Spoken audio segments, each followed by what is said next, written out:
Good afternoon दोस्तों। देखो वनरक्षक का पहली पारी का पेपर हो चुका है और इसी पेपर को हम सॉल्व करवाएंगे।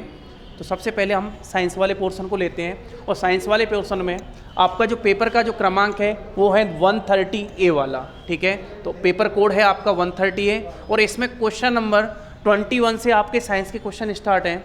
तो इन क्वेश्चनों को देखते हैं। सबसे पहला को जो क्वेश्चन दे रखा है वो दे रखा है कि कैल्शियम का परमाणु क्रमांक है, परमाणु संख्या या क्रमांक एक ही बात है, वो दे रखा है 20 और जो आर्गन है उसका कितना दे रखा है 18 दे रखा है।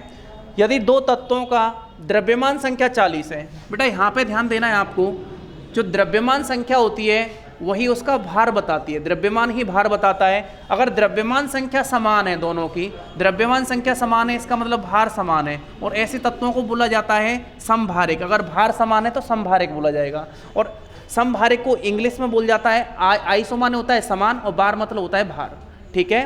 तो समभारिक बोला जाएगा। ऑप्शन नंबर सी में ये दे रखा है आइसोबार। इसीलिए आपको जब भी आप साइंस करें तो कोशिश करें कि इंग्लिश वाली टर्म्स को भी साथ लेके चलें। जैसे इस वाले में आपको हिंदी में नहीं दे रखा था समभारिक, इंग्लिश में आइसोबार दे रखा था। अगला वाला क्वेश्चन, हल्दी के किस भाग से हल्दी पाउडर, देखो हल्दी पाउडर, हल्दी में जो काम का होता है वो होती है इसकी प्रकंद। तो हल्दी पाउडर आपको प्रकंद से प्राप्त होगा। तो इसमें हल्दी का जो सूखे प्रकंद होते हैं उनसे, ऑप्शन नंबर बी में दे रखा था राइजोम होते हैं, उनसे आपका सूखे प्रकंद प्राप्त होते हैं, ठीक है। तो सूखे प्रकंद से ही आपको हल्दी पाउडर प्राप्त होता है। निम्नलिखित में से कौन सा जल शुष्कक का सबसे बढ़िया उदाहरण है? तो जो सिलिका जेल होता है वो जल शुष्कक का सबसे बढ़िया उदाहरण होता है सिलिका जेल। तो ऑप्शन नंबर सी में दिया हुआ था सिलिका जेल, ओके। अगला वाला क्वेश्चन था संवेग। संवेग जो होता है वो होता है द्रव्यमान का गुणा वेग से करते हैं। संवेग बराबर होता है द्रव्यमान इंटू वेग। दोस्तों ऐसा ही मात्रक पूछा है। द्रव्यमान को हमेशा ऐसा यूनिट में किलोग्राम में मापते हैं और वेग जो होता है वो होता है मीटर पर सेकंड में। तो वेग का मात्रक होता है मीटर पर सेकंड। तो इसके जो ऑप्शन नंबर ए में दिया हुआ था वो दिया होता किलोग्राम मीटर और ये माइनस घात का मतलब है बटे में सेकंड, तो किलोग्राम इंटू मीटर पर सेकंड। रडार, देखो दोस्तों ये क्वेश्चन कई बार पहले भी आ चुका है रडार वाला और आगे भी। जो वायुयान होते हैं जो हवा में उड़ते हैं उनका जो भी संबंध है वो रडार से है, यानी उनका कांटेक्ट अगर रडार से टूट जाएगा तो उनका मतलब क्रैश होने के चांसेस बहुत ज़्यादा बढ़ जाते हैं। इसीलिए जो रडार के बारे में कई बार ये क्वेश्चन पूछा जाता है रडार होता क्या है। तो रडार जो होता है वो होता है रेडियो, आर एक मतलब रेडियो, डी से बन जाता है डिटेक्शन और एस आर से बन जाता है रेंजिंग। यानी जो भी आपके वायुयान है वो इस रेंज में ही रहने चाहिए, इस रडार की रेंज में ही रहने चाहिए और उनके ही थ्रू इनके पाथ डिसाइड होते हैं कि कहाँ पर इनको जाना है, ओके। तो रडार को आपको आगे के लिए क्वेश्चनों के लिए भी याद रखना है कि रेडियो डिटेक्शन एंड रेंजिंग। उसके बाद आपको क्या करना है, ये डिस्कवरी दे रखी है कि किस वैज्ञानिक ने किसकी खोज करी थी और आपको मिलान करना था। दोस्तों मैं बताऊं आपको, गोल्डस्टीन है, गोल्डस्टीन ने प्रोटॉन की खोज करी थी। तो गोल्डस्टीन प्रोटॉन, यानी आपका जो ए वाला है वो तो है सेकंड, ए में सेकंड आएगा। जो जेम्स चैडविक थे, चैडविक ने खोज करी थी, यानी बी वाला है, उन्होंने चैडविक ने न्यूट्रॉन की खोज करी थी, तो बी में आएगा थर्ड। सी में जहां भी मिलान होगा जे थॉमसन, थॉमसन ने जो खोज करी थी वो इलेक्ट्रॉन की करी थी, तो इलेक्ट्रॉन कहां पर दे रखा है, फोर्थ वाले में दे रखा है।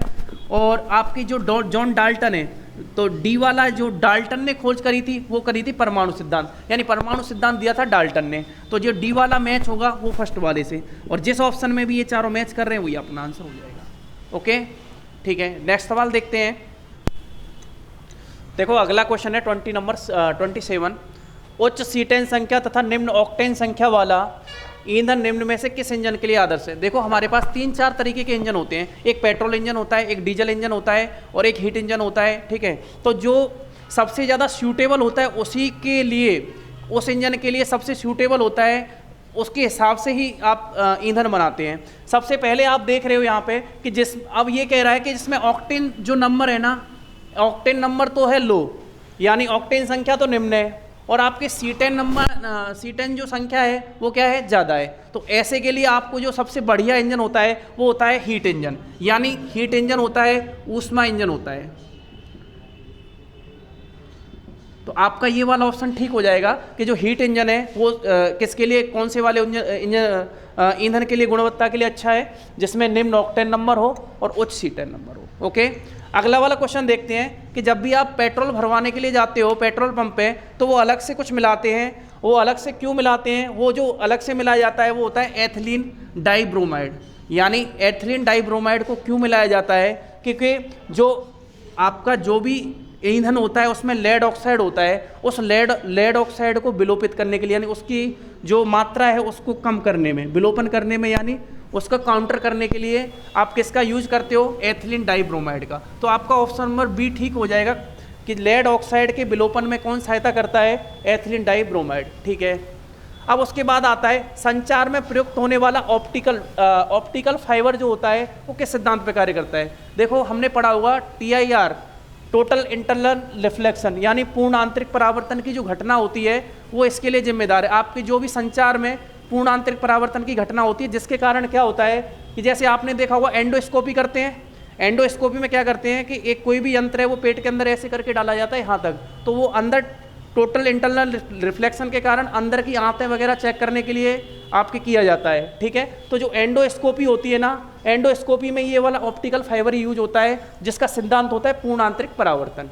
ठीक है क्या? और इसके कई सारे और भी एग्जाम्पल है। जैसे आपसे कई बार बोला जाता है कि वो जो मृग मरीचिका बनती है, यानी जैसे रेगिस्तान में जो मृग होता है वो भागता है, उसे लगता है कि जगह जगह पानी भरा हुआ है।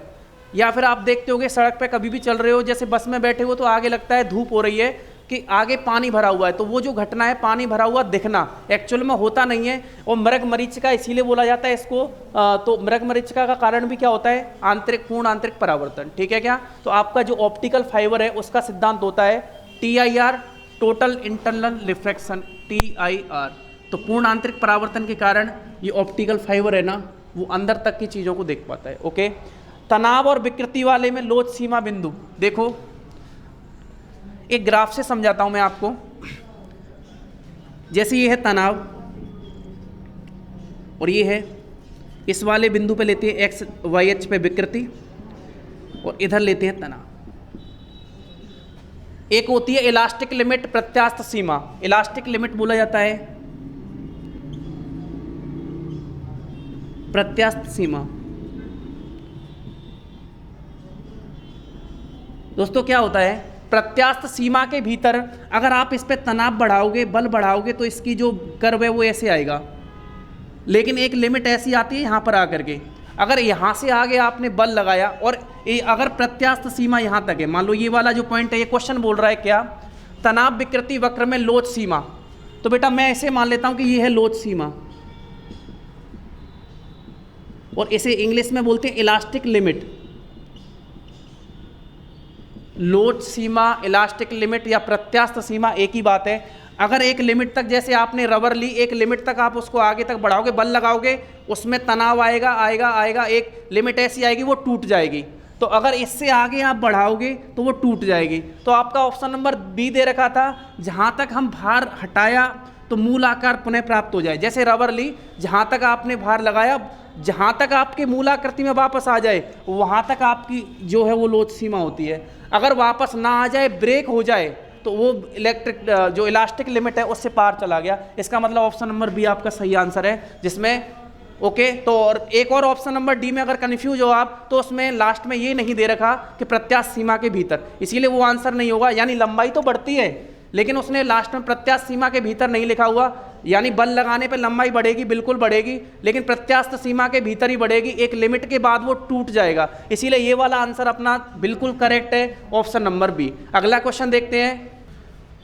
देखो नेक्स्ट क्वेश्चन है अपना क्वेश्चन नंबर 16। ये पहले छूट गया था। क्वेश्चन नंबर 16 ये है, पायरोलियोमीटर का जो प्रयोग है वो किस में किया जाता है? तो जो सौर विकिरण होती है, सूर्य से आने वाली विकिरणों को मापने के लिए आप पायरोलियोमीटर का उपयोग किया जाता है। तो पायरोलियोमीटर आप याद भी रखोगे और इसका आंसर हो जाएगा ऑप्शन नंबर डी। सौर विकिरण को मापने के लिए आप पायरोलियोमीटर का उपयोग किया जाता है। ओके, मिर्च में तीखापन किसके कारण होता है? देखो कुछ कुछ पदार्थ होते हैं जिनकी वजह से कोई भी प्रोडक्ट होता है उसमें अलग अलग गुण आते हैं। जैसे मिर्च में तीखापन होता है, तो तीखेपन का जो कारण होता है वो होता है कैप्साइसिन, और ये ऑप्शन नंबर बी में दिया होता। ओके, तो कैप्साइसिन इसका सही आंसर हो जाएगा। जैसे टमाटर के अंदर लाल रंग क्यों होता है? लाइकोपिन के कारण। तो ये आपको आगे के लिए याद कर लेनी है। तो सबसे बढ़िया इसका जो आंसर हो गया वो हो गया कैप्साइसिन। ठीक है, देखो पायस क्या होता है? पायस जैसे आपका दूध होता है उस तरीके से द्रवित पदार्थ होता है। पायस प्रकाश प्रकीर्णन करते हैं। देखो प्रकाश का प्रकीर्णन मतलब फैलना, प्रकाश के फैलने को प्रकाश का प्रकीर्णन बोला जाता है। तो जो पायस होते हैं वो प्रकाश प्रकीर्णन को दर्शाते हैं, बिल्कुल सही बात है। और ये इसीलिए ये टिंडल प्रभाव भी यही प्रकाश के प्रकीर्णन को परिभाषित करता है। तो ये बात बिल्कुल सही है कि जो पायस होते हैं वो प्रकाश का प्रकीर्णन करते हैं और ये जो है वो टिंडल प्रभाव को प्रदर्शित करते हैं। तो पहला वाला बिल्कुल ठीक है।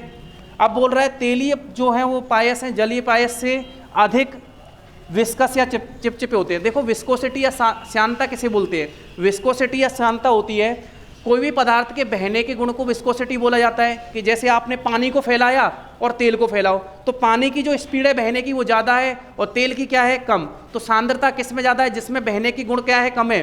यानी श्यानता किसकी ज़्यादा है? तेल की जो श्यानता है, तेलीय श्यानता, तेल की श्यानता जो है पानी से क्या है बताओ? ज़्यादा, क्योंकि पानी जल्दी बहता है और मतलब जो बहने के गुण को रोके उसे बोलते हैं श्यानता। तो इसमें जो है वो दूसरा वाला भी ठीक हो जाएगा कि तेलीय पायस के अंदर जो है वो इसके ज़्यादा क्या चिपचिपे होते हैं। ओके, अगला वाला देखो, मिट्टी का तेल और मोम पिघलने के समय वाष्पित होकर ज्वाला देते हैं। बिल्कुल, आप मिट्टी के तेल को भी चाहे मोम को भी, दोनों को जब पिघलाते हैं आप, तो उस टाइम पे इससे क्या निकलती है? ज्वाला। आप कभी भी घर में देखते होंगे, पहले के टाइम पे देखते होंगे, मिट्टी के जो तेल है वो डाल करके दिया वगैरह जलाते थे, उसमें से ज्वाला निकलती थी। ठीक है, उसी तरह से मोम का जो होता है, मोम को आप लोगे पिघलाओगे उसमें से भी ज्वाला निकलेगी। तो दूसरी बात ये हो गई। सेकंड, तो ये बात बिल्कुल ठीक है कि मिट्टी का जब भी तेल लिया या पिघलता मोम है, इसको वाष्पित करोगे तो ज्वाला बनेगी। सेकंड वाला दे रखा है पदार्थ जलने के समय वाष्पित होते हैं, ज्वाला देते हैं। हाँ, जितने भी पदार्थ हैं अगर आप उनको जलाओगे, जलने के समय क्या करेंगे? वाष्पित होते समय ज्वाला देंगे। तो ये बात भी बिल्कुल ठीक है। और ये इसका स्पष्टीकरण दे रहा है। कैसे? पहला वाला उसकी बात बता रहा है, दूसरा वाला बता रहा है कि हाँ बिल्कुल जो जब ये जलेंगे तो क्या देंगे? ज्वाला। तो पहला दूसरा दोनों ठीक है और ये दूसरा वाला है वो पहले वाले का सही स्पष्टीकरण है। तो ये वाला ऑप्शन अपना ए वाला बिल्कुल ठीक हो जाएगा। अगला देखते हैं, निम्न में से कौन सा अवशेषी अंग है? देखो अवशेषी अंग वो होते हैं जो आपके किसी काम के नहीं होते, मानव शरीर में पाए जाते हैं। जैसे पहले पूंछ होती थी वो गायब हो गई।